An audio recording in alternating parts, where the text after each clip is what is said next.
Parfois, nous pensons que nous combattons Satan, etc.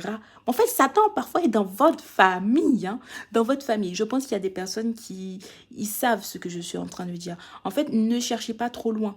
L'ennemi est dans votre famille. Donc, pourquoi je vous dis ça? Parce que c'est vrai que l'ennemi est dans votre famille, mais du coup, nous n'avons pas à lutter contre ce membre de cette famille-là. En fait, dans Éphésiens 6, verset 12, nous n'avons pas à lutter contre la chair et le sang, mais contre les autorités, contre les princes de ce monde dans les lieux célestes. Prenez avec vous les armes, etc., etc. Mais en fait, oui, ce n'est pas vraiment votre membre de... Enfin, la personne qui vous fait du mal dans votre famille, c'est pas vraiment cette personne qui décide de vous faire du mal. En fait, le malin l'utilise pour vous faire du mal. Et en fait, le truc, pourquoi je vous dis ça?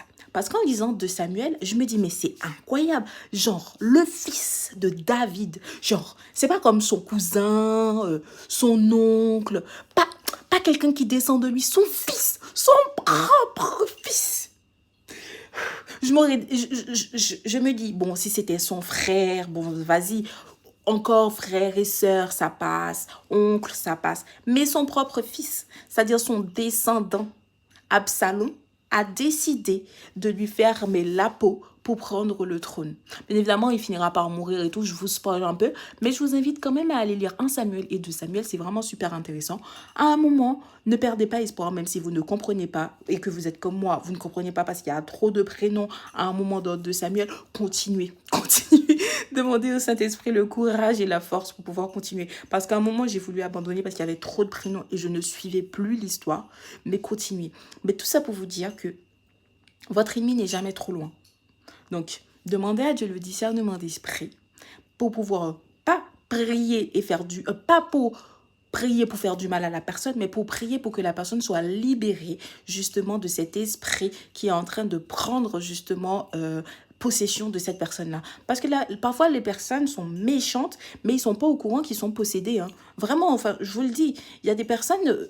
ils se rendent même pas compte qu'ils sont méchants. Je veux dire, on peut être méchant consciemment, c'est-à-dire qu'on est au courant qu'on fait du mal, mais il y a des méchancetés qu'on fait, bah, c'est inconscient.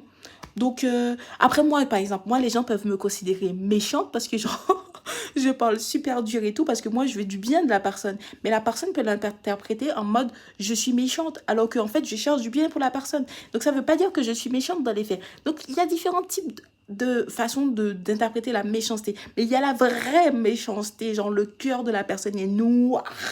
Ah, bref. Sur ce, je vous envoie plein d'amour, plein d'argent et surtout prenez soin de vous comme à l'accoutumée. Et n'hésitez pas à vous abonner pour les vidéos de méditation parce qu'ici, on parle de foi.